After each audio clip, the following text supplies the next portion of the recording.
ओम शांति। भगवत गीता श्लोक क्लास में आज का श्लोक है 14वें अध्याय का 18वां श्लोक, अध्याय 14 का श्लोक नंबर 18। श्लोक है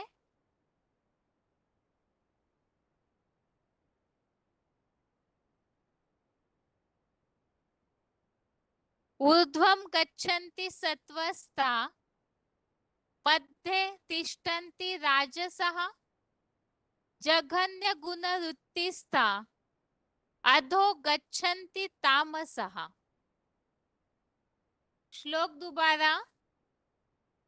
ऊर्ध्वं गच्छन्ति सत्त्वस्ता मध्ये तिष्ठन्ति राजसः जघन्य गुणवृत्तिस्ता अधो गच्छन्ति तामसः।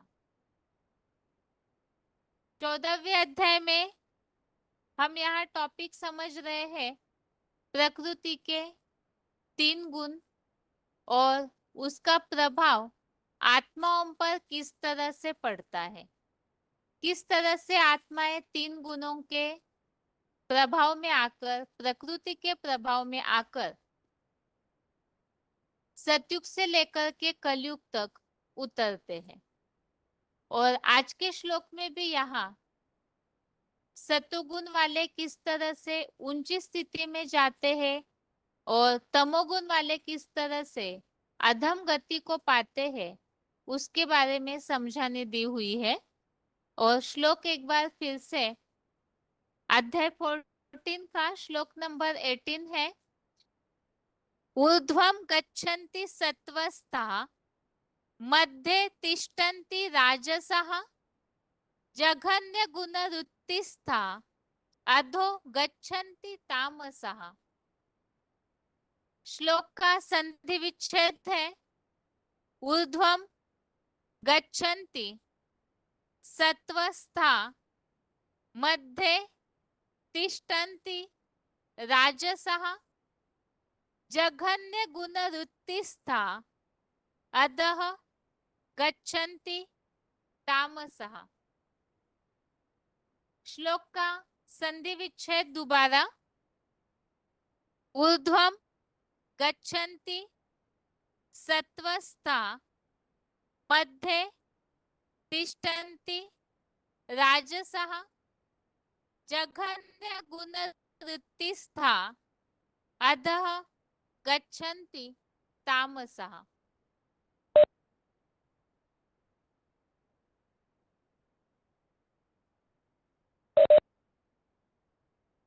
शब्दों के अर्थ है सत्वस्थः अर्थात सत्व गुण में स्थित, ऊर्ध्वम अर्थात ऊपर, गच्छन्ति अर्थात जाते हैं, राजसः अर्थात रजोगुणी, मध्य अर्थात मध्य में, तिष्ठन्ति अर्थात स्थित होते हैं, जघन्य अर्थात जघन्य, गुणवृत्तिस्थः अर्थात गुण वृत्तियों में स्थित, तामसः अर्थात तामसी लोग, अधः अधः अर्थात अधोगति को, गच्छन्ति अर्थात जाते हैं। शब्दों के अर्थ दोबारा।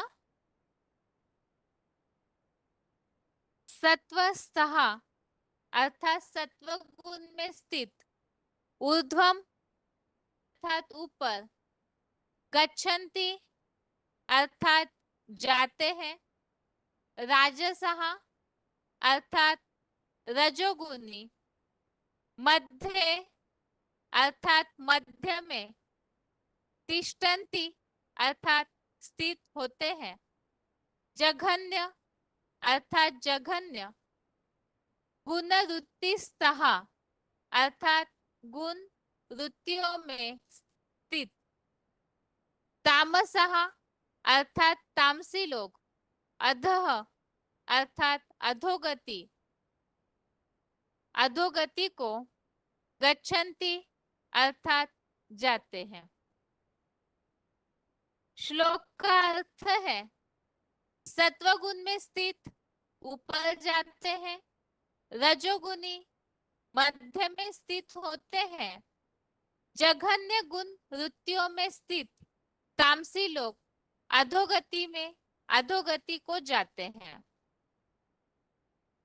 अभी यह प्रकृति से संबंधित 3 गुण और इसका प्रभाव किस तरह से पड़ता है, काफी सारे श्लोकों के द्वारा अलग अलग रीति से हमने इस बात को समझा है कि सत्व गुण जो है वो ज्ञान से कनेक्टेड है और ज्ञान की आसक्ति के द्वारा जब सत्व गुण आत्माओं में बढ़ता है तो उन्हें सुख की आसक्ति में बांधता है, अर्थात उसका फल वो बताया है सतयुग त्रेतायुग रूपी स्वर्ग। अब ये जो सतयुग त्रेतायुग रूपी स्वर्ग है इसे प्राप्त करने के लिए ही ज्ञान के मंथन के द्वारा ज्ञान प्रकाश उत्पन्न होना जरूरी है और इसे ही यहाँ 14वें अध्याय में समझाया है कि जितना जितना ज्ञान का मंथन करेंगे तो उतना ज्ञान प्रकाश निर्माण होगा। इसके अलावा सत्व गुण निर्माण होने के लिए और भी एक श्लोक में हमने समझा याद के द्वारा ब्राह्मण जो योग लगाते हैं पुरुषोत्तम संगम युग में परम पिता परमात्मा से बुद्धि को जोड़ते हैं, उससे भी आत्माएं भगवान के संग के रंग से सतो प्रधान बनती है। और इसके अलावा जैसे हमने समझा ईश्वरीय सेवा ये श्रेष्ठ कर्म है क्योंकि उसमें कर्मों का बंधन नहीं होता है इस कलयुगी दुनिया का, और उसका परिणाम ईश्वरीय सेवा से जो पुण्य इकट्ठा होता है संचित होता है उसका रिजल्ट है सतयुग त्रेतायुग रूपी निर्मल लोकों की प्राप्ति। तो इस तरह से यहाँ सत्व गुण में स्थित ऐसे पुरुषार्थ करके ऊपर जाते हैं अर्थात स्वर्ग की प्राप्ति करते हैं। ज्ञान योग का बल, ईश्वरीय सेवा का बल, इससे इस कलयुगी दुनिया से आत्माएं ऊपर उठती है तो सत्व गुण में स्थित ऊपर जाते हैं और रजोगुणी मध्य में स्थित होते हैं। अब जैसे कि हमने ये तीनों गुणों के संबंधित और एक बात समझी कि कल्पांत काल में यह पुरुषोत्तम संगम युग में भगवान तो अलग अलग तरीके से सत्व गुण को बढ़ाने का पुरुषार्थ समझाते हैं ज्ञान के द्वारा, लेकिन फिर भी पूरी तरह से अपने पापों को जो आत्माएं विनाश नहीं कर पाती है। और जैसे हमने श्लोकों में समझा पुरुषोत्तम को जानना जरूरी है। अब जिन्होंने पुरुषोत्तम को जाना नहीं यथार्थ रीति से तो वो फिर अपने सत्व गुण को पूरी तरह से बढ़ा नहीं पाते हैं, तो कहीं ना कहीं उनमें वो देहभान का अंश रह जाता है। तो ऐसे विनाश काल में रजोगुण में स्थित आत्माएं जो है और फिर द्वापर युगी नरकीय दुनिया में ही जन्म लेती है। इसी के लिए ही यहाँ इस श्लोक में भी समझाने दी है कि रजोगुणी मध्य में स्थित होते हैं।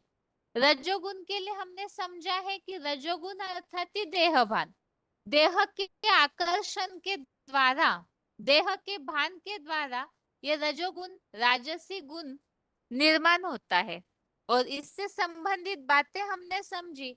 लोभ और आसक्ति, दिखावा रूप अनुराग, अर्थात द्वापर युग से दिखावटी प्यार शुरू हो जाता है आत्माओं के बीच में, देहधारियों के बीच में। और इसके अलावा ये विकारी जो भावनाएं हैं वो रजोगुण से कनेक्टेड चीजें हैं क्योंकि कामेश क्रोधेश रजोगुण समुद्भव। तो ये जो रजोगुण है काम और क्रोध से संबंधित है जिसके द्वारा लोभ, लालसा, अशांति निर्माण होती है। अब ऐसी स्थिति में जो आत्मा स्थित है योग बल से भगवान को याद करके अपने पापों को जो विनाशी नहीं कर पाते हैं पूरी तरह से, तो ऐसी आत्माएं रजोगुणी मध्य में स्थित होती है, अर्थात द्वापर युग आते ही ऐसी आत्माएं और धर्मों के प्रभाव में जाकर के अवगुणों को धारण करके अर्थात कन्वर्ट हो जाती है। तो ऐसों के लिए बताया कि वो रजोगुणी मध्य में स्थित होते हैं और जघन्य गुण वृत्तियों में स्थित। जघन्य अर्थात अति का पाप, महापापी जिसे कहा जाता है। तो ऐसे गुण या वृत्ति जिनमें ऐसे अवगुण भरे हुए हैं, वृत्ति अर्थात संकल्पों की धारा, उनके वाइब्रेशन पाप के ही चलते रहते हैं, ऐसी तमोगुणी आत्माएं जिसके लिए हमने समझा तमोगुण अर्थात ही अज्ञान का अंधकार। अभी अज्ञान का अंधकार क्यों आता है, इसे भी हमने समझा व्यभिचार। कामाग्नि जो है वो ऐसी भावना है आग की तरह, उसकी कभी पूर्ति नहीं होती है। जो तीसरे अध्याय में, अध्याय 3 में 37 से लेकर के आगे के 2-3 श्लोकों में इस बात को क्लियर किया है, समझाया है भगवान ने अर्जुन को कि ये ऐसी अग्नि है जो ज्ञान को ढक देती है। दुष्पूरेणा नलेन च अर्थात इसकी कभी पूर्ति नहीं होती है। जैसे आग एक बार भड़कती है तो अगर उसमें थोड़ा सा भी तेल गिर जाए तो भड़कती रहती है। इसी तरह से विकारी भावनाएं जो है वो अग्नि की तरह है और ये मनुष्य आत्माओं से पाप कराते हैं। कामी व्यक्ति को क्रोध आएगा तो हिंसा पर उतारू हो जाते हैं, क्योंकि क्रोध के कारण स्मृति भ्रंशात बुद्धि नाशो अर्थात बुद्धि का नाश हो जाता है। और ऐसे फिर ऐसे हिंसावादी राक्षसों जैसे, जानवरों जैसे, जानवरों में समझ होती नहीं है, बुद्धि की दाद उनमें मनुष्यों की तरह है नहीं, तो वो जिस तरह से हिंसा का रूप बने हुए होते हैं, जानवरों का स्वभाव ही ऐसे होता है कि कोई समझ शक्ति उनमें होती नहीं। तो मनुष्य शरीर होते हुए भी कलयुग के अंत आते आते नारकीय दुनिया में इस तरह से राक्षसी वृत्ति या जानवरों की वृत्ति को धारण करते हैं, जिसके लिए मुरलियों में हम सुनते भी है कुंभी पाक नरक। अर्थात ये ऐसा नरक है कलयुगी दुनिया में, रो रो नरक जिसे कहा है। जैसे नाली के कीड़े होते हैं, एक दूसरे के ऊपर चढ़ते रहते हैं, खींचते रहते हैं एक दूसरे को और एक दूसरे को काटते भी रहते हैं। अब उनको अगर अच्छी रोशनी में, प्रकाश में रखा जाए, साफ सुथरी जगह पे रखा भी जाए, तो भी वो वापिस उसी गंदगी में जाएंगे। तो अज्ञान अंधकार के कारण कलयुगी दुनिया में मनुष्यों की स्थिति जो है इस तरह से होती है। तो ऐसे पापी गुण वृत्तियों में स्थित जो तामसी लोग हैं वो अधम गति या अधोगति में ही जाते हैं, अर्थात ऐसे दुखी दुखी यातनाओं को सहते रहते हैं। इस तरह से यहाँ 3 गुणों की गति कहाँ पहुंचते हैं उसका रिजल्ट बताया हुआ है और श्लोक का क्लैरिफिकेशन सहित अर्थ है, पृथ्वी पर कल्पांत में सत्व गुण में स्थित लोग सत त्रेता के स्वर्गलोक में ऊपर ऊंची स्थिति में जाते हैं। रजोगुणी मध्य द्वापर युग में नर निर्मित नरक लोक में स्थित होते हैं और जघन्य पापियों की हिंसावादी गुण वृत्तियों में स्थित राक्षसी वृत्ति के पशुतुल्य जर्जरीभूत तामसी लोग कलयुगी अधोगति को रो रो नरक की असहनीय यातनाओं में जाते हैं। अब भगवान अर्जुन को ये सारे गुणों के बारे में इसीलिए समझा रहे हैं क्योंकि इन गुणों के कारण ही, जैसे तीसरे अध्याय में एक श्लोक जो हमने समझा है, प्रकृति क्रियमाणानि गुणे कर्माणि सर्वश। तो प्रकृति के गुणों के कारण ही न चाहते हुए भी बरबस सभी आत्माएं कर्म करते हैं। तो इसीलिए इन गुणों का महत्व या इसका रिजल्ट जानना जरूरी है, ताकि आत्माएं कलयुग अंत में अपने इन तमोगुणों को त्याग कर ज्ञान के आधार से अपने सत्व गुण को बढ़ा सके। तो इसीलिए इसका रिजल्ट भी बताया। इन गुणों से, तामसी गुण से सतोगुणी कैसे बनना चाहिए, उसका पुरुषार्थ भी हमने पीछे के श्लोकों में समझा है। ज्ञान के मंथन के द्वारा सतोगुण बढ़ता है।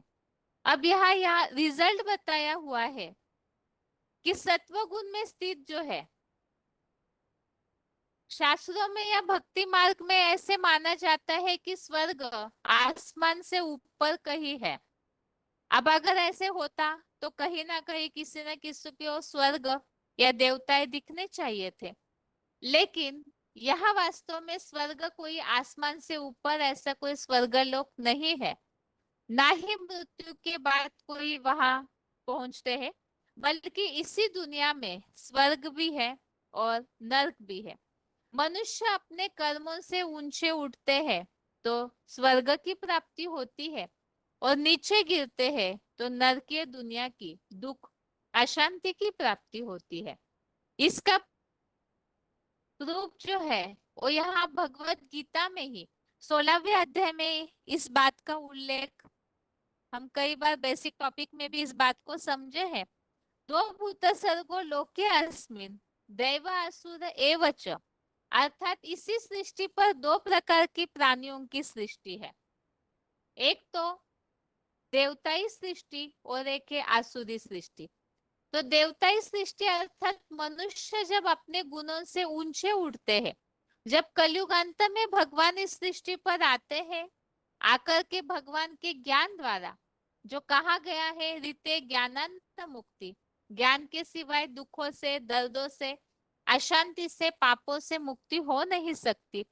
तो उस ज्ञान को धारण करके जो आत्माएं विनाश के पहले पीरियड में जब भगवान का कार्य सृष्टि पर चलता है, उस समय अर्थात वर्तमान कलयुग के अंत के समय में ही भगवान जब ज्ञान दे रहे हैं, तो उस समय जिन आत्माओं ने सत्व गुण में स्थित होने का पुरुषार्थ किया, सत्य अर्थात इस सत्य और ज्ञान के सिवाय पवित्र और सत्य कुछ भी नहीं, वो भी एक ईश्वरीय ज्ञान। तो उस ईश्वरीय ज्ञान के द्वारा जो अपने पूरे अवगुणों को नाश करके सत्वगुण में स्थित हो जाते हैं, तो ऐसी आत्माएं स्वर्गलोक में ऊंची स्थिति की प्राप्ति करती है। अर्थात इस सत्वगुण के द्वारा ऊंची स्टेज प्राप्त होती है। जिन भक्ति मार्ग में दिखाया जाता है कि देवताओं के पांव इस सृष्टि पर नहीं ठहरते हैं। वास्तव में स्थूल पांव की तो बात ही नहीं, बल्कि बुद्धि रूपी पांव इस धरनी से अर्थात प्रकृति के तत्वों से, देह भान से मैले नहीं होते हैं। तो उसे ही स्वर्ग की ऊंची स्थिति कहा गया है। और रजोगुनी मध्य में स्थित नर निर्मित नरक लोक में स्थित होते हैं। जब से द्वापर युग से अलग अलग धर्म पिताओं का राज्य शुरू हुआ, अर्थात प्रभाव बढ़ने लगा, तो मनुष्य तो नर जो करे सो नरक, मनुष्यों में इतनी सात्विकी बुद्धि तो होती नहीं है, तो नरक ही निर्माण करते हैं।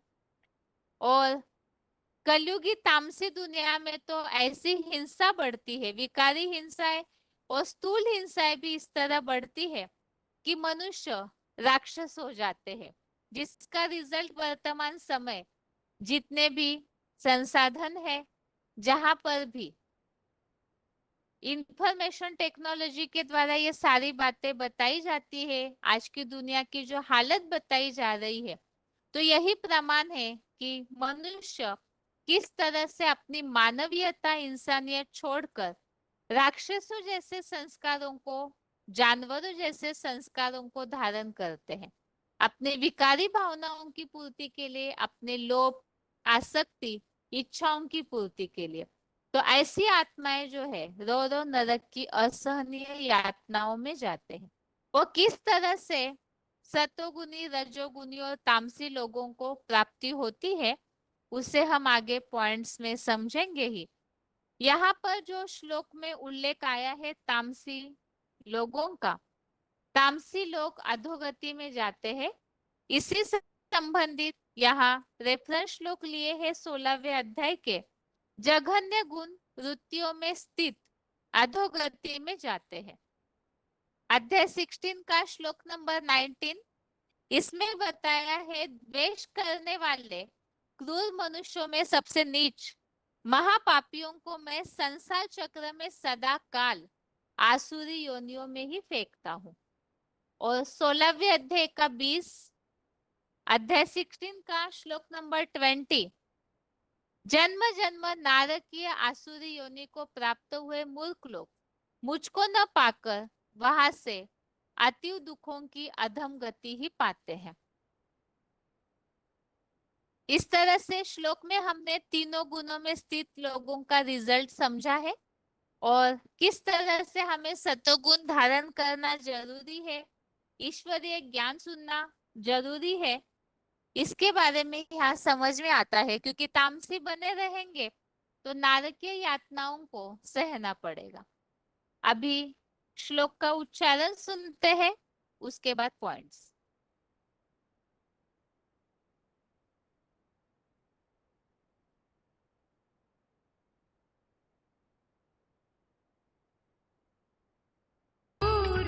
गच्छन्ति सत्त्वस्था मध्ये तिष्ठन्ति राजसाः जघन्यगुणवृत्तिस्था अधो गच्छन्ति तामसाः। पृथ्वी पर कल्पांत में सत्वगुण में स्थित लोग सत्रेता के स्वर्गलोक में ऊपर ऊंची स्थिति में जाते हैं।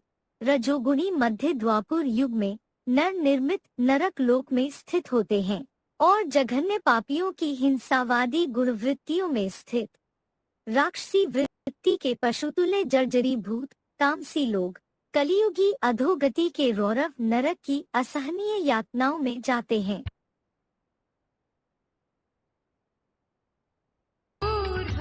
गच्छन्ति सत्त्वस्था मध्ये तिष्ठन्ति राजसाः जघन्यगुणवृत्तिस्था अधो गच्छन्ति तामसाः। पृथ्वी पर कल्पांत में सत्वगुण में स्थित लोग सत्रेता के स्वर्गलोक में ऊपर ऊंची स्थिति में जाते हैं।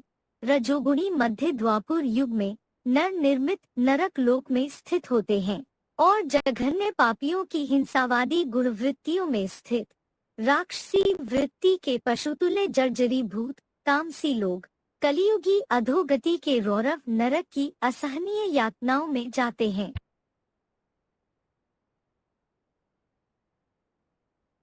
आगे है श्लोक संबंधित पॉइंट्स। ये वार्तालाप number 1647, discussion number 1647, 33 minute 33 minutes के बाद से लिया हुआ पॉइंट है, जो इसी श्लोक संबंधित पूछा हुआ प्रश्न है। त्रेता युग की शूटिंग माना देवताओं की दुनिया, उसके बाद है द्वापर युगी आत्माओं की दुनिया। जो बोला है कि ऊंची स्टेज में कौन जाते हैं, ऊर्ध्वं गच्छन्ति सत्त्वस्था, जो सतोगुणी स्टेज में स्थिर हो जाते हैं पुरुषार्थ करके, वो ऊंची सतयुग त्रेता की स्टेज में जाते हैं। मध्य तिष्ठन्ति राजसा, मध्य में मानी राज, वो द्वापर युग में जो रजोगुणी आत्माएं हैं, मनुष्य आत्माएं, वो परमधाम से नीचे उतरती हैं। और जघन्य गुणवर्त्य स्था, जिनके जघन्य पाप के कर्म होते हैं, बड़े बड़े पाप करते हैं, हत्याएं करते हैं, सुइसाइड करते हैं, अधो गच्छन्ति तामसा, ऐसे तामसी मनुष्य आत्माएं नीचे अधो, अधो माने अधोगति को, नीचे की दुनिया में कलयुग में आकर के जन्म लेते हैं। गलत है या सही बात है? सही बात।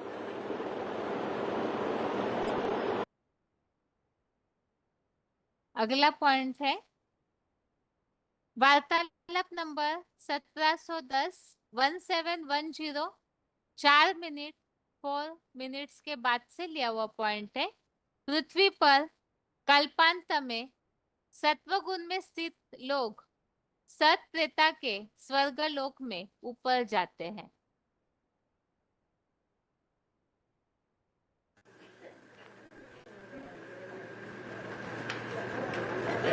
आत्मिक स्थिति की याद में रहेंगे, अभ्यास में रहेंगे, तो अंत मते सो गति हो जाएगी।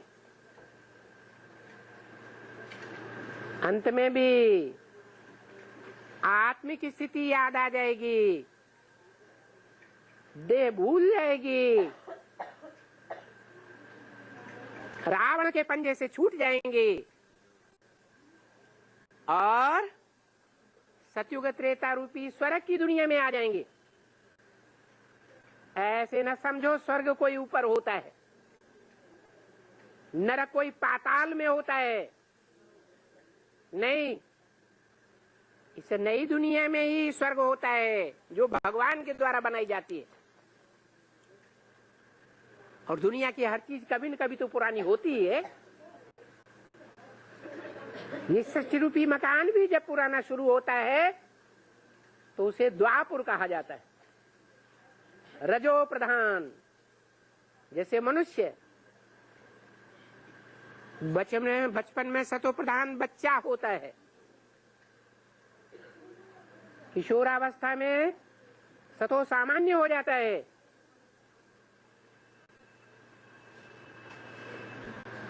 जवानी आने पर रजो प्रधान हो जाता है, राजसी,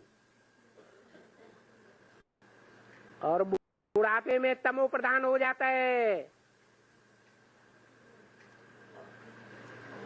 इंद्रियां कुछ काम नहीं करती परंतु झल्लाता रहता है।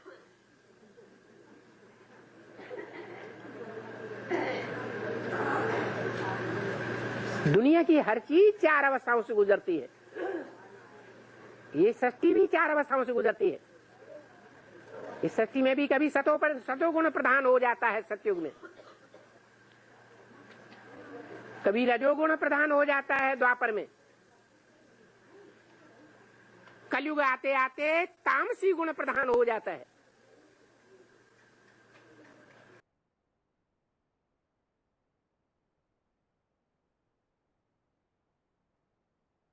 अगला पॉइंट है VCD number 328, VCD number 328 7 minute 7 minutes के बाद से लिया हुआ पॉइंट है।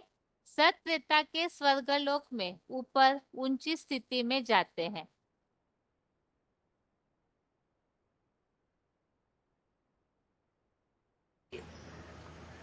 जैसे दिलवाड़ा मंदिर है वो भी जड़ है, और ये है चैतन्य जो तुम्हारे पुरुषार्थ से तैयार होता है। हूबहू जैसे यहाँ झाड़ में दिखाया हुआ है वैसे ही मंदिर बना हुआ है। ऊपर भीत में सारा स्वर्ग दिखाया है। दिलवाड़ा मंदिर में ऊपर छत की ओर देवताओं की मूर्तियां दिखाई गई, तो समझ लिया है कि स्वर्ग कोई ऊपर होता होगा। ऊपर होने की बात नहीं है, बल्कि पुरुषार्थ की संपन्नता की स्टेज में ऊंची स्टेज की बात है। कैसी स्टेज की बात है? जिसका नाम रख दिया है स्वर्ग। स्वर्ग अपनी आत्मिक स्टेज में चला गया,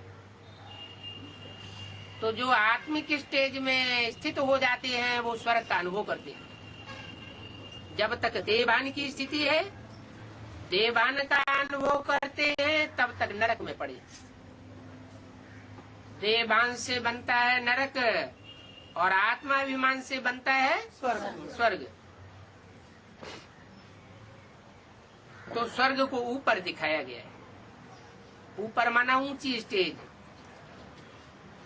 ऐसे नहीं कि ऊंची स्टेज ही स्वर्ग होता है और प्रैक्टिकल में स्वर्ग होता ही नहीं है। नहीं, वो स्टेज जो आत्मा की आत्मिक स्टेज परिपक्व बन जाती है एक बार, फिर वो आत्मा 2500 वर्ष तक लगातार स्वर्ग का अनुभव करती है। वहां फिर पुरुषार्थ करने की दरकार नहीं रहेगी। लेकिन वहां का कोई गायन नहीं है शास्त्रों में। और अभी संगम युग में हम जो आत्मिक स्थिति में रहने का पुरुषार्थ करते हैं, या हमको संघर्ष करना पड़ता है। देह अभिमान और आत्मा अभिमान की लड़ाई चलती है, उसको कहते हैं माया की लड़ाई। अभी अभी देह अभिमान और अभी अभी आत्मा अभिमान। बुद्धि में जब ज्ञान ठहरता है तो आत्मा अभिमानी बनते हैं, और इस दुनिया के संग के रंग से जब अज्ञान बढ़ता है तो देहभानी बन जाते हैं।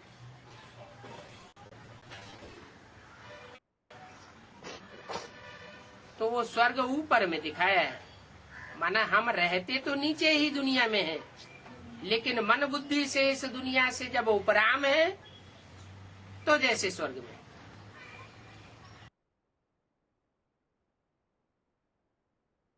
अगला पॉइंट है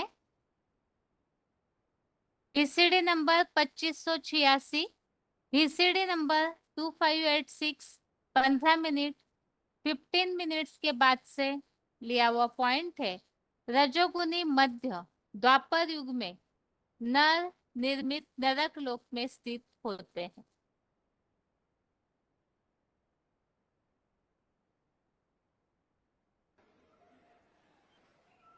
ये आग द्वापर से आती है, कहेंगे काम अग्नि की आग भी द्वापर से आती है, स्थूल अग्नि भी द्वापर से आती है। तो क्या 5 तत्वों में ये अग्नि सतयुग त्रेता में नहीं होती, स्वर्ग में नहीं होती क्या? होती तो है, लेकिन वहां मर्ज रूप में होती है, इमर्ज हो जाती है। ऐसी ऐसी आत्माएं निमित्त बनती हैं जो स्वर्ग में नहीं आती। उसका कारण ये बनता है कि वो टोटल रजो प्रधान आत्माएं हैं, उन्हें सत्व प्रधान नहीं कहेंगे। इसलिए वो द्वापर में आकर के अलगाववाद पैदा कर देती है, द्वैतवाद, द्वैत भाव। और जहां दो होते हैं, दो दो बातें होती हैं, दो दो भाषाएं होती हैं, दो दो मतें होती हैं, दो दो धर्म होते हैं, तो आपस में टकराते हैं। और ज्यों ज्यों धर्मों की शुरुआत बढ़ती जाती है, त्यों त्यों ये झगड़ा फसाद टंटा बढ़ता ही जाता है। तो उसको फिर गोल्डन एज कैसे कहेंगे? गोल्डन एज फिर होती है सिल्वर एज। सिल्वर की भी वैल्यू है, परंतु वो तो तांबे का युग कहा जाता है, क्योंकि काम क्रोध लोभ अहंकार की दुनिया है। काम की आस पूरी नहीं होती है तो क्रोध आ जाता है, चेहरा तांबे जैसा हो जाता है, लाल लाल। तो फिर उसको पुरानी दुनिया कहा जाता है। दुख की दुनिया शुरू हो गई ना। कि नई दुनिया में तो शांति ही शांति, सुख ही सुख, क्योंकि वहां पवित्रता है। पवित्रता में सुख और शांति होती है। अब अपवित्रता में दुख और अशांति होती है। तो सतयुग में शांति भी है और सुख भी है, तो उसको कहा ही जाता है स्वर्ग। नरक तो नहीं कहा जाता, क्योंकि नरक नर बनाता है। जो नरक बनाने वाला नर है वो अपन को देह समझता है, आत्मा समझता नहीं, आत्म की स्थिति में रहता ही नहीं, पता ही नहीं।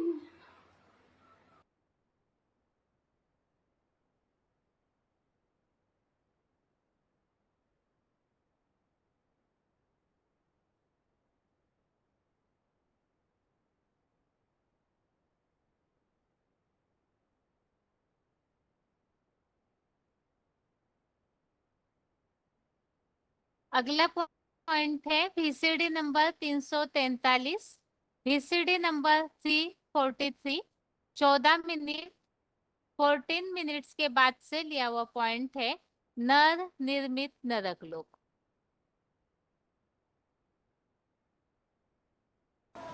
नाम क्यों दिया नरक? नाम क्यों दिया स्वर्ग? स्व माने आत्मा, ग माने गया। जो आत्म की स्थिति में गया, देवान को छोड़ दिया, वो क्या हुआ? स्वर्गवासी हो जाता है। और नर माना मनुष्य, मनुष्य सब विकारी होते हैं, देवताएं सब निर्विकारी होते हैं।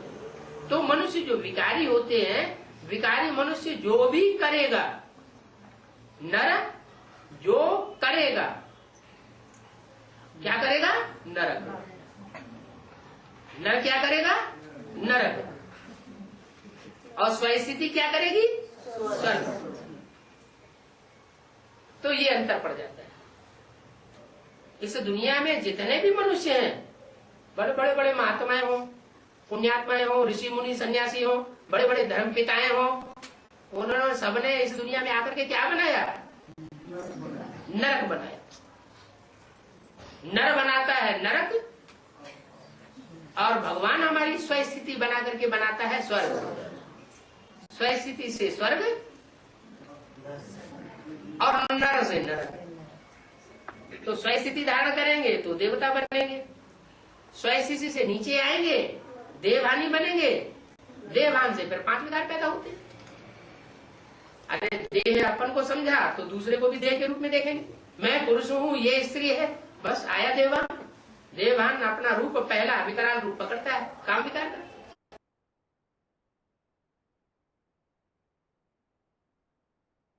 अगला पॉइंट है VCD नंबर 2428, VCD नंबर 2428, 2 घंटा 24 मिनट, 2 आवर्स 24 मिनट्स के बाद से लिया हुआ पॉइंट है, जघन्य पापियों की हिंसावादी गुण वृत्तियों में स्थित।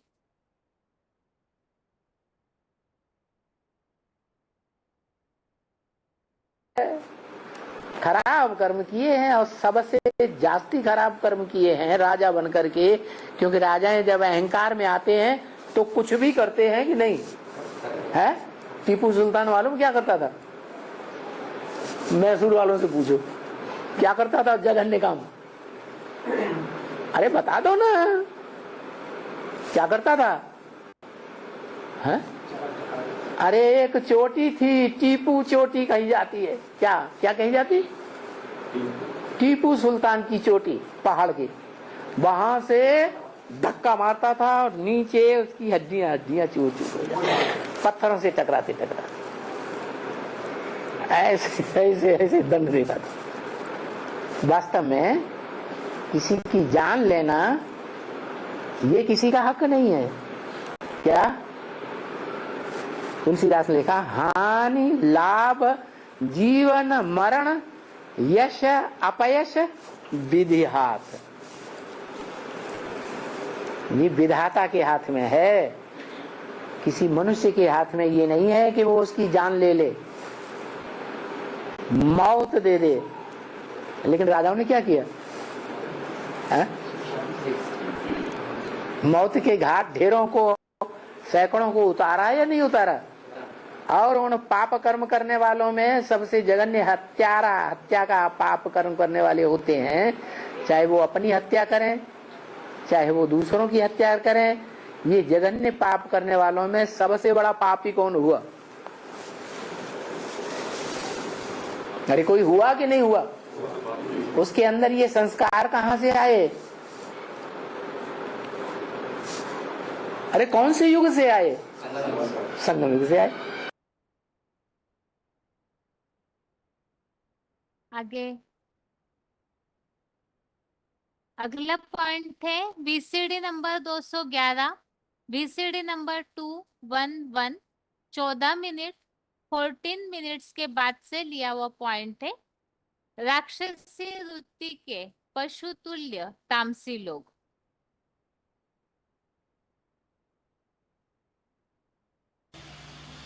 संघ के रंग में आकर के द्वापर और कलयुग में द्वैतवादी धर्म पिताओं के संघ के रंग में आकर के मनुष्य से बिगड़ करके राक्षस बन गई। परंतु जैसे ही आखिरी जन्म में वो सुप्रीम सोल बाप उन आत्माओं को आकर के परिचय देता है, बच्चे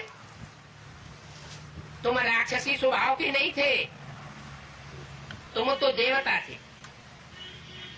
तो जो ओरिजिनल देवता थे उनको अपनी स्मृति जल्दी आ जाती है और वो परमात्मा प्यार से पल करके जल्दी देवत्व पद प्राप्त कर लेते हैं एक ही जन्म में। लेकिन इस सृष्टि में तो 500-700 करोड़ मनुष्य आत्माएं हैं।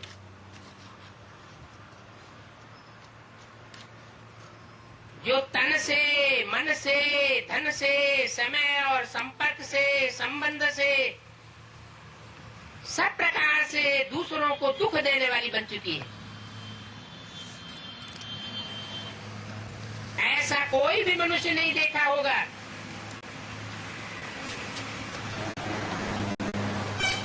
जो मन के संकल्पों से और वाचा से या कर्मेंद्रियों के कर्म से किसी को कभी दुख न देता हो।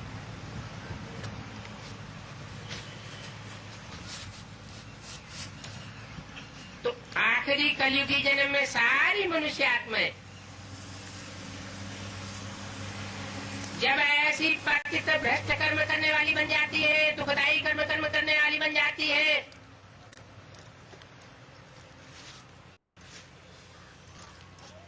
तो वो आत्माओं का बाप परमपिता सुप्रीम सोल मनुष्य को देवता बनाने के लिए जो मनुष्य सृष्टि का पिता है और जो देवताओं का भी पिता है और फिर असुरों का भी पिता है, जिसके लिए मुरली में ये वाक्य बार बार आता है, बच्चे तुम्हारा बाप आया हुआ है।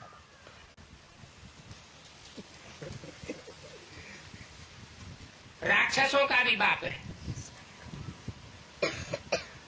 राक्षसी वृत्ति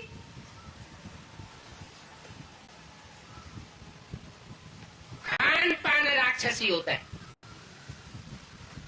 मांस खाएंगे, गोश्त खाएंगे, अंडा खाएंगे, शराब पिएंगे और कचड़ पट्टी खा करके बुद्धि ऐसी खराब करेंगे कि उनको यही नहीं ध्यान रहता है कौन हमारी माँ है, कौन बहन है, कौन बहू है, कौन बेटी है।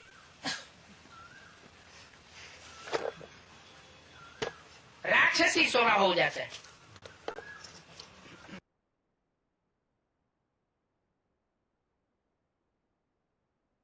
आगे अगला पॉइंट है वार्तालाप नंबर 1768, डिस्कशन नंबर 1768, 56 मिनट्स के बाद से लिया हुआ पॉइंट है पशुतुल्य जर्जरीभूत तामसी लोग कलयुगी अधोगति को जाते हैं।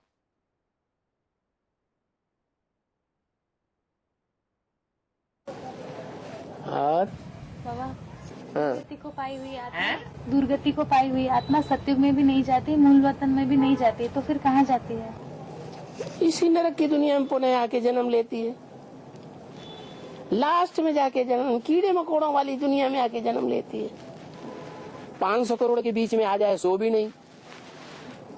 500 करोड़ तो फिर भी मनुष्य हैं, मन का उपयोग करने वाले। कीड़े मकोड़े क्या मन का उपयोग करते हैं? दुखदाई हैं, अति की दुखदाई, जैसे कीड़े मकोड़े दुखदाई होते हैं। उनको कोई दूसरा धंधा ही नहीं। तो ऐसी आत्माओं के बीच में उनको जन्म मिलता है। मूढ़ा जन्मनि जन्मनि, ऐसी मूढ़ आत्माएं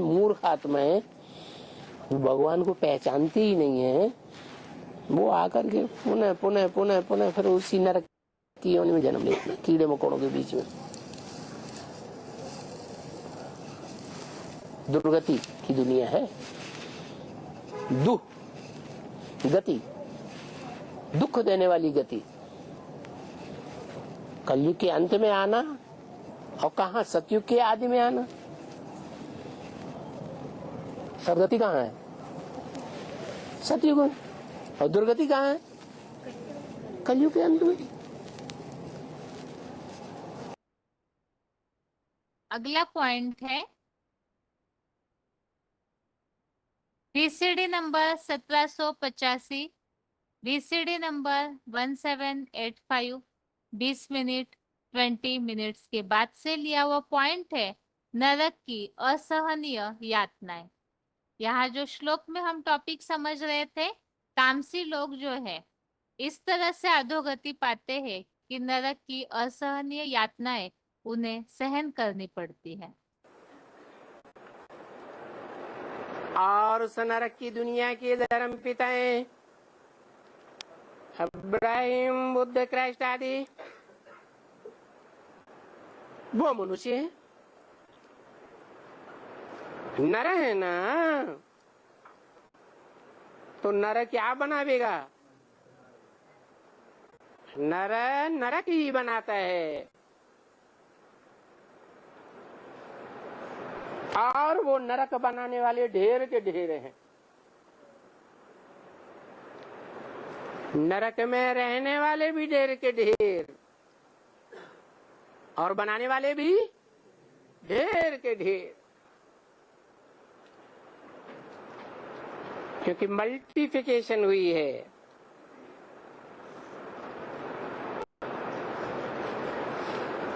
बाद खाई है। पुनर्जन्म लेते लेते बाद खाई गई है। अभी देखो कितने बढ़ गए हैं जो उनको खाने के लिए अन्न भी नहीं है और हैं भी निर्धन के।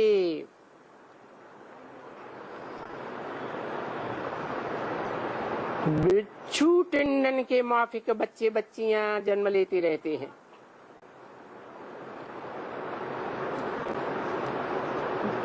तो बिच्छू टिंडन का काम क्या है? एक दूसरे को काटना, पाप ही करते रहते हैं। एक दो को मूत ही पिलाते रहते हैं, बिख पिलाते हैं।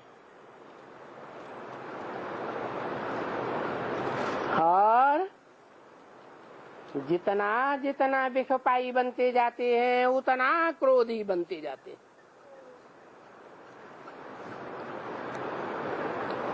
क्या क्या करते हैं। इसलिए इसको ही कुंभी पाक नरक भी कहा जाता है। एक दो को बहुत दुख देते हैं। बच्चे बाप को दुख देंगे, भाई भाई को दुख देंगे, मित्र मित्र को दुख देंगे। सभी संबंधी एक दूसरे को दुख देते रहते हैं। देखो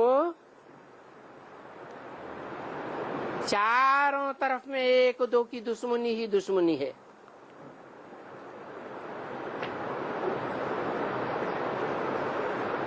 तो इस युग का नाम क्या है? कलयुग नहीं, कलह युग।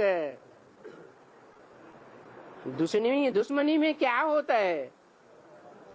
कलह कलेश ही होता है। तो नाम रख दिया है कलह युग।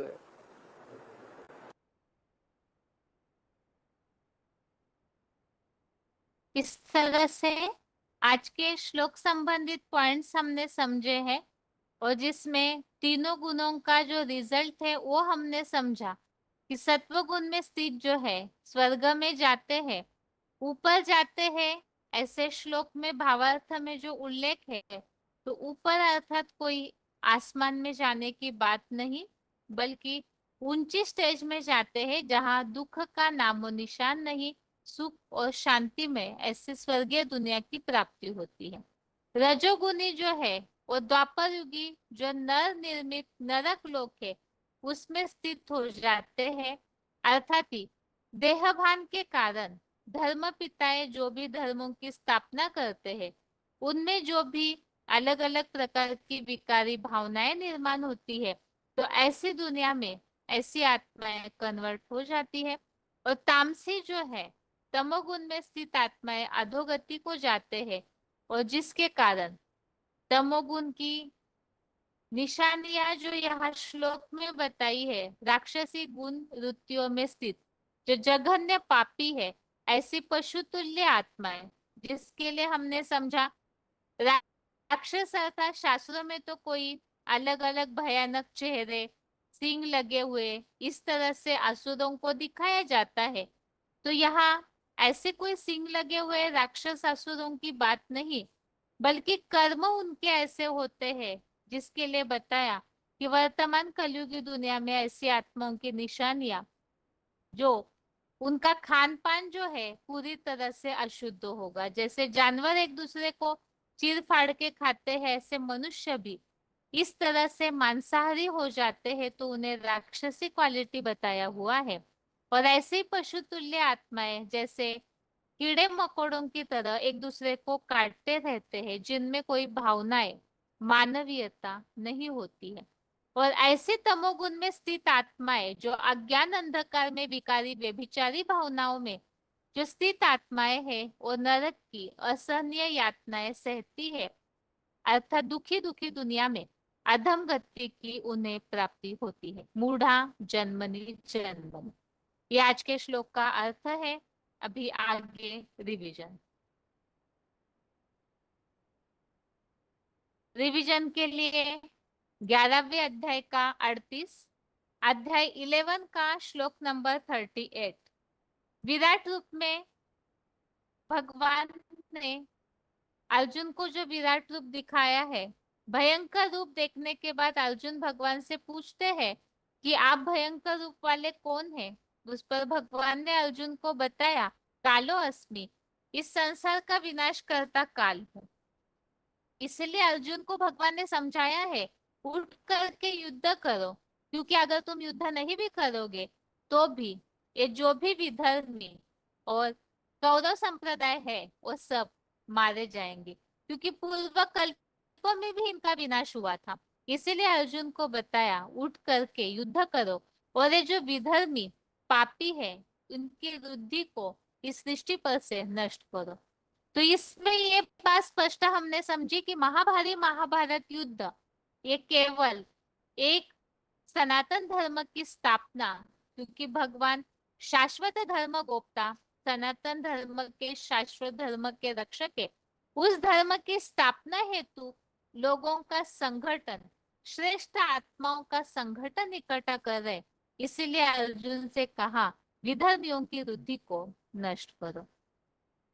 अब भगवान का ये रूप देखने के बाद अर्जुन ने भगवान से कहा कि जगत समुदाय आपकी कीर्ति से प्रसन्न हो जाता है, राक्षस आपको देख करके भाग खड़े होते हैं, तो सिद्धों के समूह आपको देखकर प्रणाम करते हैं। इसीलिए अर्जुन भगवान की अलग अलग रूप से जो महिमा कर रहे हैं उसे ही यहाँ अगले श्लोक में बताया है। तो 11वें अध्याय का 38, अध्याय 11 का श्लोक नंबर 38। त्वमादिदेवः पुरुषः पुराण, त्वमस्य विश्वस्य परम निधानम्, वेत्तासि वेद्यं च परम च धाम, त्वया ततं विश्वम अनंत रूप। श्लोक दोबारा। त्वमादिदेवः पुरुषः पुराण, त्वमस्य विश्वस्य परम निधानम्, वेत्तासि वेद्यं च परम च धाम, त्वया ततं विश्वम अनंत रूप।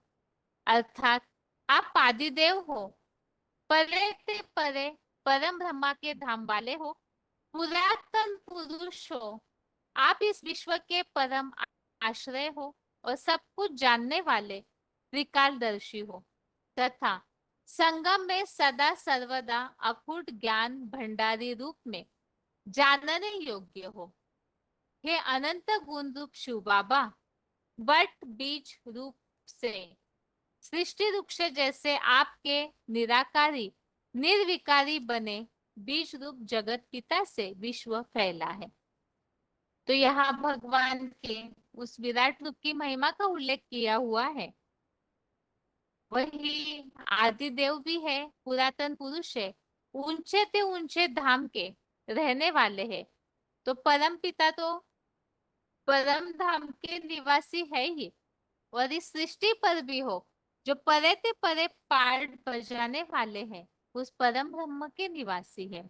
उस तन का आधार लेते हैं तो परम ब्रह्मा के धाम वाले हो, पुरातन पुरुष हो, विश्व के आश्रय हो, परम आश्रय हो, सब कुछ जानने वाले त्रिकालदर्शी हो, और सदा सर्वदा ही ज्ञान का अखुट भंडारी रूप में सब कुछ जानने योग्य हो। इसीलिए अर्जुन कह रहे हैं भगवान आदिदेव है, विराट रूप जो है वही आदिदेव है, पुरातन है, सबका आश्रय है, सब कुछ जानने वाले हैं। क्यों? क्योंकि उन्हीं से ही ये सारा सृष्टि रूपी वृक्ष विस्तार को पाता है, फैलता है। इसीलिए बीज में वृक्ष समाया हुआ है, तो इसीलिए उन्हें इस सृष्टि का सारा ज्ञान होता है। अभी इस श्लोक में विराट रूप की परमपिता शिव ही साकार के द्वारा जो विराट रूप धारण करते हैं, तो उनकी महिमा यहाँ बताई हुई है। और इसी संबंधित जहाँ उल्लेख आए हुए हैं, तो उसे हम पॉइंट्स यहाँ रेफरेंस श्लोक में समझते हैं। एक तो है आदिदेव। आदिदेव के लिए 10वें अध्याय का 2 और 10वें अध्याय का 12वां, जिस श्लोक में आदिदेव का उल्लेख है अध्याय 10 का 2 और 12 नंबर श्लोक, इसमें जैसे बताया है सब प्रकार से महादेव द्वारा आदिकालीन आदिश्वर हूँ। और 12वें श्लोक में बताया है आदि अनादि देव है, शाश्वत दिव्य पुरुष है, और इसी में ही परे ते परे धाम वाले अर्थात परम ब्रह्म, श्रेष्ठतम धाम, परम धाम, परम पवित्र है, ऐसे भी उल्लेख है।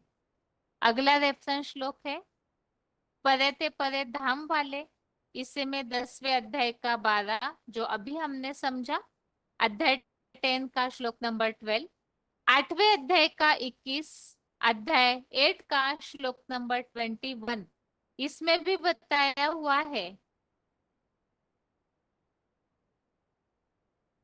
अप्रगट अविनाशी लिंग रूप परम ब्रह्म लोक ऐसे कहा जाता है। उसी को परम गति मानते हैं, जिसको पाकर के इस दुख धाम में वापस नहीं आते, वही मेरा परम धाम है।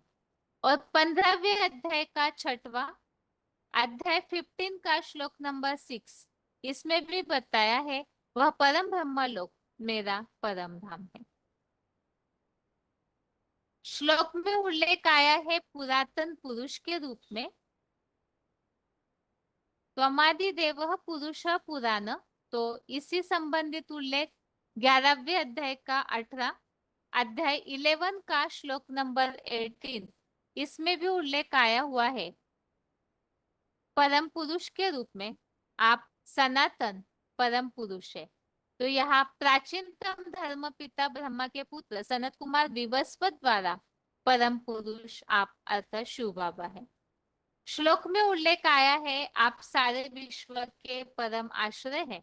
तो आश्रय के लिए 9वें अध्याय का 18 अध्याय 9 का श्लोक नंबर 18 इसमें भी उल्लेख आया है आश्रय के रूप में। और 11वें अध्याय का 18 अध्याय 11 का श्लोक नंबर 18 में उल्लेख आया है विश्व के परम आश्रय त्वमस्य विश्व से परम निधान।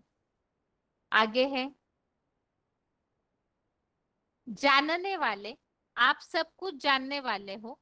इस तरह का जो उल्लेख है इसके लिए 7वें अध्याय का 26 अध्याय 7 का श्लोक नंबर 26 इसमें उल्लेख आया है कि मैं अजन्मा होने से अखुट ज्ञान भंडार सदाशिव संपूर्ण भूतकालीन वर्तमान व भविष्यगत प्राणियों को बुद्धिमानों की बुद्धि होने से जानता हूँ। श्लोक में उल्लेख आया है आप जानने योग्य है अर्थात भगवान को जानना चाहिए।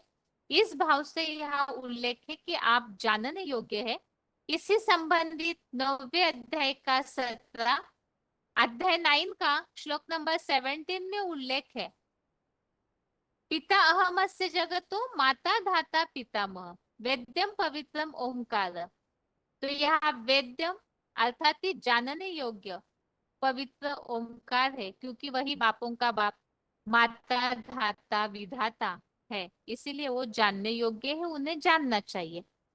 11वें अध्याय का 18 अध्याय 11 का श्लोक नंबर 18 इसमें उल्लेख आया हुआ है आप शरण रहित परम पुरुषी जानने योग्य है क्योंकि यहाँ आगे उल्लेख आया हुआ है कि अविनाशी है और परम पुरुष भी है तो वो जानने योग्य है। श्लोक में उल्लेख जो है अभी जो टॉपिक हम समझ रहे हैं जानने योग्य 11वें अध्याय का 54 अध्याय 11 का श्लोक नंबर 54 इसमें उल्लेख आया है जानने पहचानने तत्व पूर्वक देखने में समर्थ हूँ। 13वें अध्याय का 12 अध्याय 13 का श्लोक नंबर 12 इसमें भी उल्लेख है जानने योग्य जिसे जानकर अमरता का अनुभव होता है। 13वें अध्याय का 17 अध्याय 13 का श्लोक नंबर 17 इसमें भी उल्लेख है अजन्मा होने से ज्ञान का अकूट भंडार गुह्यात गुह्यतरम होने पर भी जानने योग्य है, ज्ञान से ही पाने योग्य है। जानने योग्य के लिए 13वें अध्याय का 18 अध्याय 13 का श्लोक नंबर 18 इसमें भी उल्लेख है जानने योग्य। 15वें अध्याय का 15 अध्याय 15 का श्लोक नंबर 15 में उल्लेख है सब वेदों द्वारा जानने योग्य। श्लोक में उल्लेख है अनंत के लिए 11वें अध्याय का 16 अध्याय 11 का श्लोक नंबर 16 इसमें उल्लेख आया है न अंत को न मध्य को न आदि को देख पाता हूँ तो अनंत रूपम।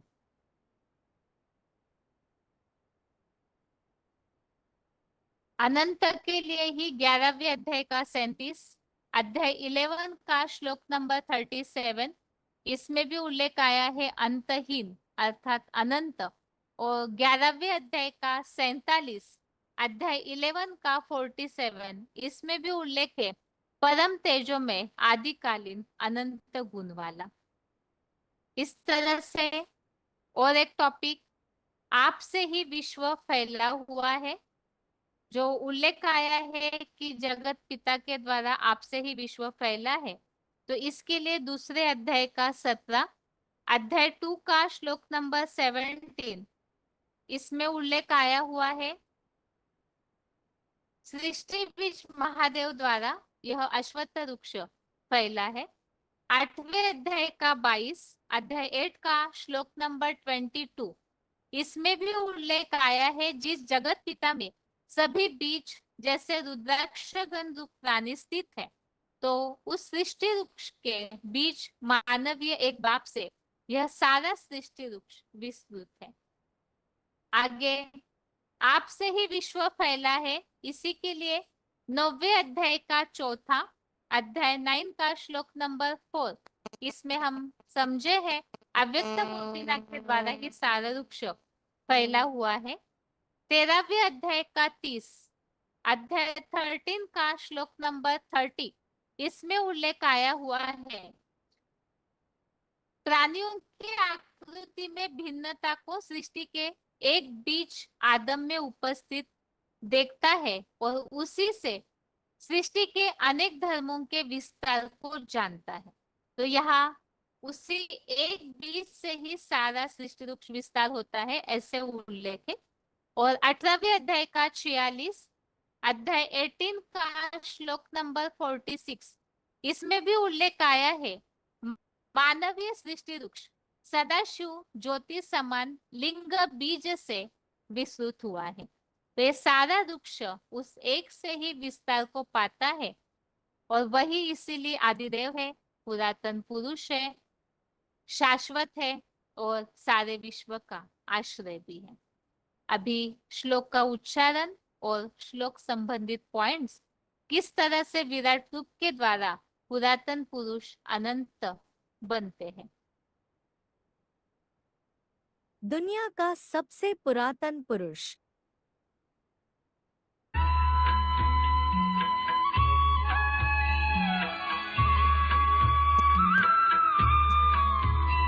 त्वमादिदेवः पुरुषः पुराणः त्वमस्य विश्वस्य परं निधानम् वेत्तासि वेद्यं च परं च धाम त्वया ततं विश्वमनन्तरूप।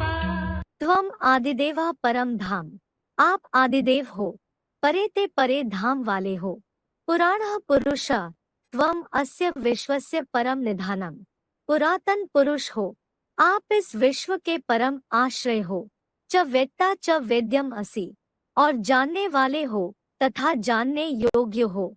अनंतरूप त्वया विश्वम ततम, हे अनंत गुण रूप, आप से विश्व फैला है।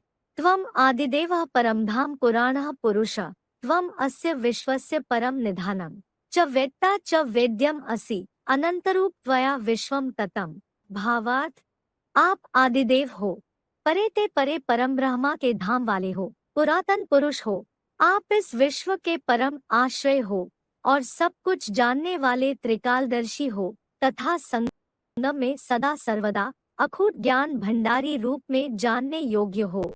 हे अनंत गुण रूप शिव बाबा, वटबीज रूप से सृष्टि वृक्ष जैसे आपके निराकारी निर्विकारी बने बीज रूप जगत पिता से विश्व फैला है। आप आदिदेव पुरातन पुरुष इस विश्व के परम आश्रय हो। कौन है आदि पुरुष? तुम आदिदेव है, पुरुष है, पुराण है, तुमस्य जगतस्य परम निधानम। BCD number 2105, BCD number 2105। इस जगत का परम निधान, परम आश्रय तुम हो। कौन है? वो ऊपर वाला जो निराकार निरंजन है, सदैव ऊपर रहता है, सिर्फ कलयुग के अंत में सृष्टि पर आता है मुकर्रर रथ में। वो तो इस जगत का आधार नहीं है, सदैव आधार नहीं है। वो सिर्फ संगम युग में आता है। सदैव आधार वो है जिसकी हर धर्म में मान्यता है। हर धर्म के लोग सृष्टि के पहले पुरुष आदम को इस्लामी मुसलमान मानते हैं, एडम को क्रिश्चियंस मानते हैं। इस मनुष्यों की दुनिया में 250 करोड़ क्रिश्चियंस हैं जो एडम को आदि पुरुष मानते हैं। हिंदुओं में आदिदेव कहा जाता है, जैनियों में आदिनाथ कहा जाता है।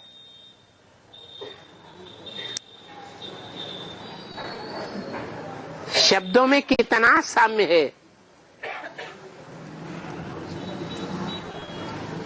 उस सृष्टि के आदि पुरुष में ही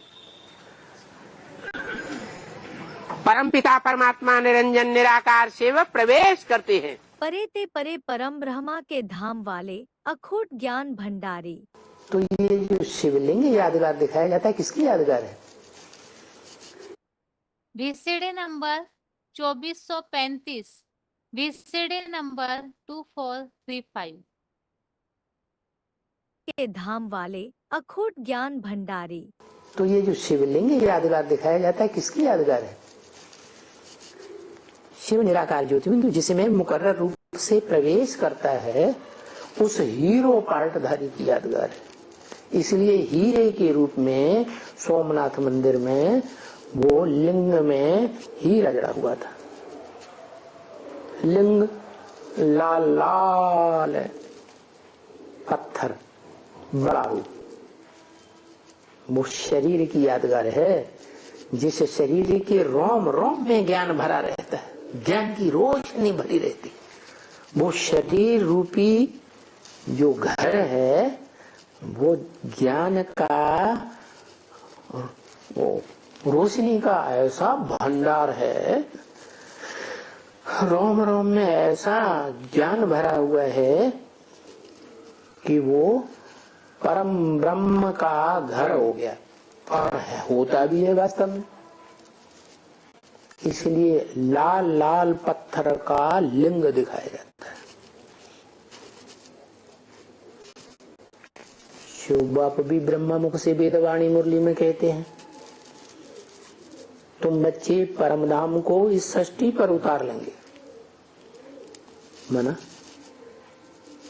इस सृष्टि पर उतारेंगे स्मृति के आधार पर, तो पहले तो शरीर में उतरेगा।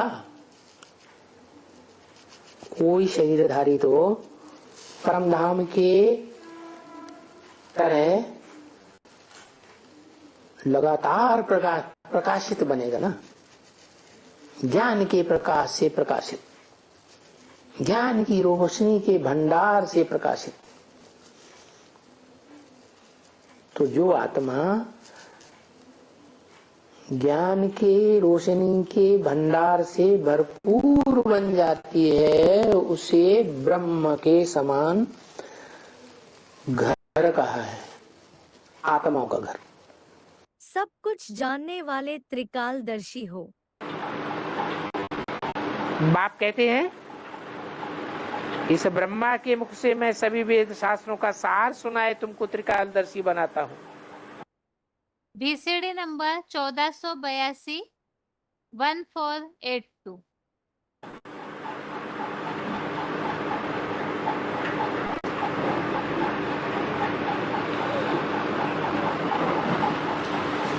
सभी वेद शास्त्रों में सार है, तो सार की बात मैं बताता हूँ। उन गुरुओं ने तो तुमको सारा विस्तार बताई दिया। विस्तार में सार छुप जाता है। अभी मैं तुमको तीसरा नेत्र देता हूं। और कोई भी बाप और बाप की रचना के आदि मध्य अंत को नहीं जानते हैं, वो त्रिकालदर्शी है ही नहीं। तुमको भी त्रिकालदर्शी मैं आकर के बनाता हूं।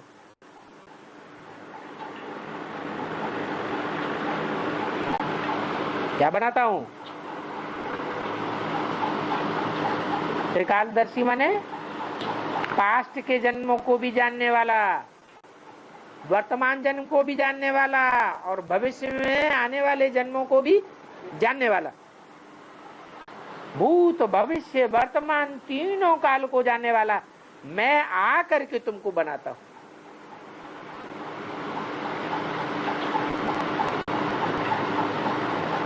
कहते हैं त्रिमूर्ति शिव, परंतु तीन मूर्तियों में ऐसी कौन सी मूर्ति है जो त्रिकालदर्शी है? ब्रह्मा की मूर्ति कहें, ब्रह्मा ने त्रिकालदर्शी बनाया। 84 जन्मों का राज किसी को समझ में आया?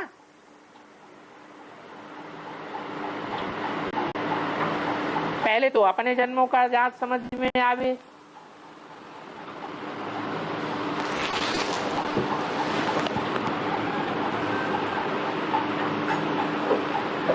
तब दूसरे के जन्मों का राज खोले। तो मैं तुमको तीसरा नेत्र देता हूं। नयन ब्रह्मा को तीसरा नेत्र है और नयन विष्णु को तीसरा नेत्र है। किसको है? तुमको माने किसको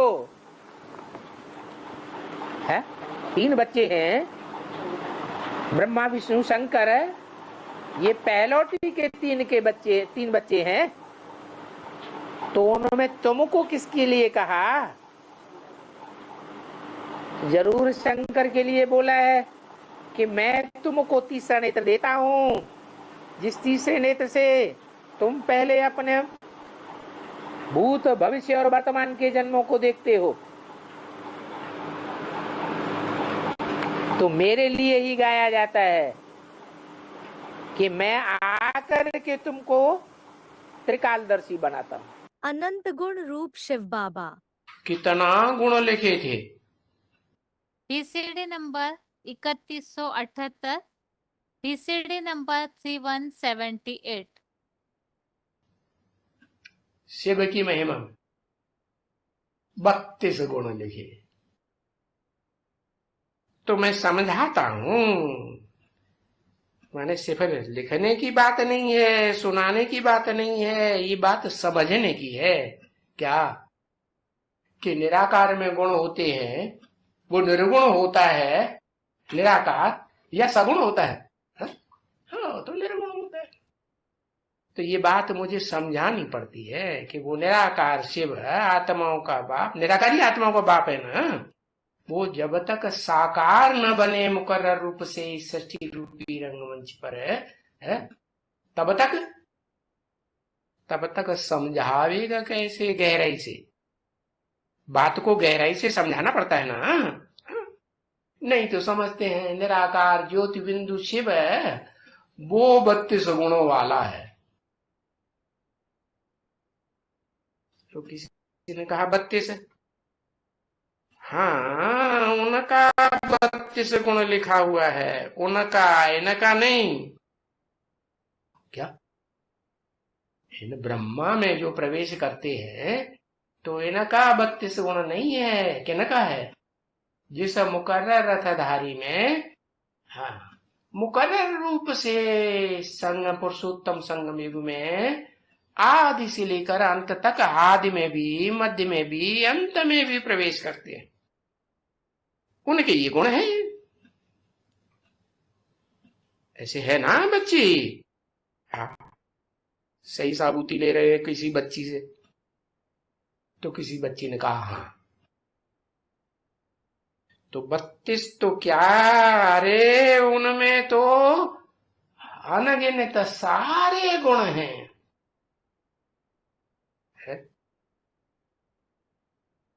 उनमें क्यों कह दिया? अरे एक शिव की बात है या उनमें कह दिया? हाँ, मनुष्य सृष्टि का बाप प्लस आत्माओं का बाप, तो 2 हो गए ना। हाँ, तो जब दोनों एक ही तन में मुकर्रर रूप से पार्ट बजाते हैं, तो उनमें, इनमें नहीं। उनमें माने दूर क्यों कर दिया? क्योंकि वो पार्ट बाद में प्रत्यक्ष होने वाला है, वो सबको पावन करने वाला है। निराकारी निर्विकारी बने बीज रूप से विश्व फैला है।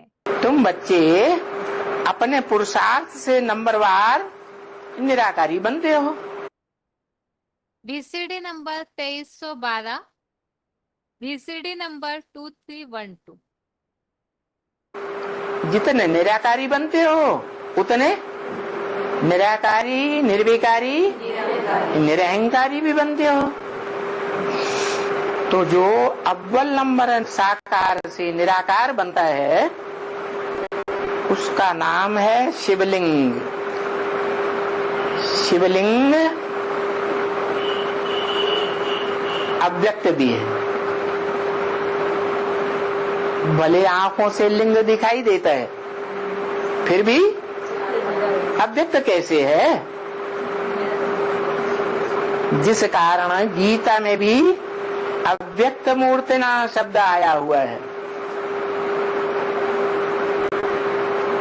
क्या वो अव्यक्त मूर्ति है जिससे सारा संसार निकलता है और सारा संसार उसी में समा जाता है। वृक्ष कैसे निकलता है? बीज से निकलता है। संपन्न वृक्ष है तो संपन्न बीज चाहिए। कटा हुआ बीज है तो वृक्ष भी परिपूर्ण तो नहीं हो सकता। तो जो संपन्न पका हुआ बीज है, परिपक्व बीज है, पुरुषार्थ में पक्का हो चुका, उसका नाम मनुष्य सृष्टि का बीज लिंग रूप है।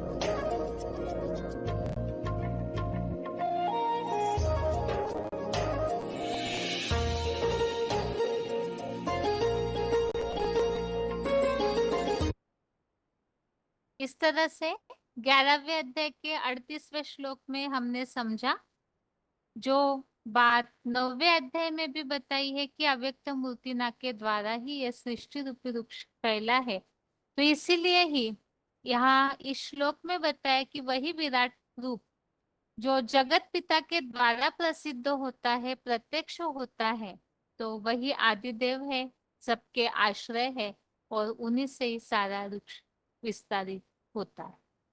अभी आज के श्लोक को एक बार रिवाइज करके आज का क्लास पूरा करते हैं।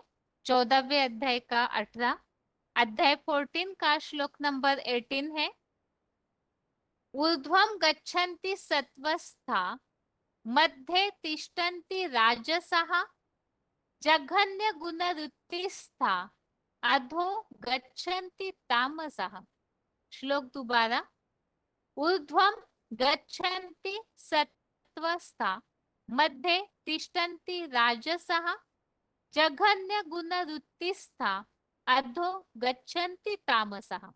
अर्थात पृथ्वी पर कल्पांत में सत्वगुण में स्थित लोग सत्रेता के स्वर्ग लोक में ऊपर ऊंची स्थिति में जाते हैं।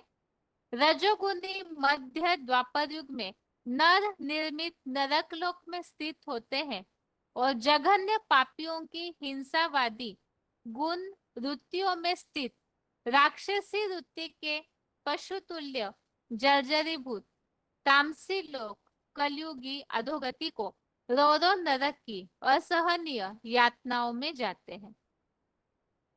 तो इस तरह से यहाँ इस श्लोक में इस बात को बताया हुआ है जो हमने समझा।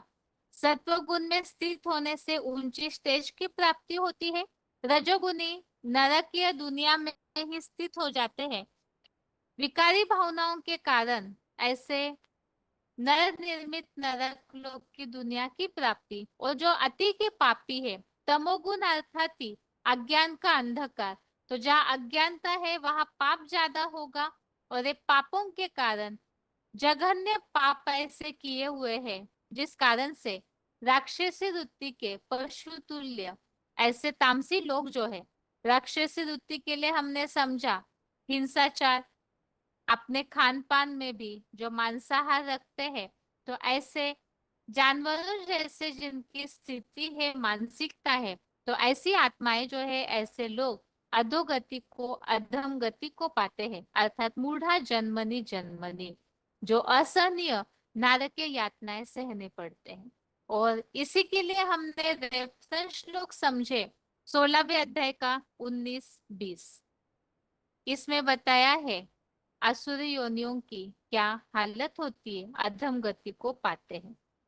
इस तरह से आज के क्लास में हमने 11वें अध्याय का 38 और 14वें अध्याय का 18 इन दोनों श्लोकों को समझा है।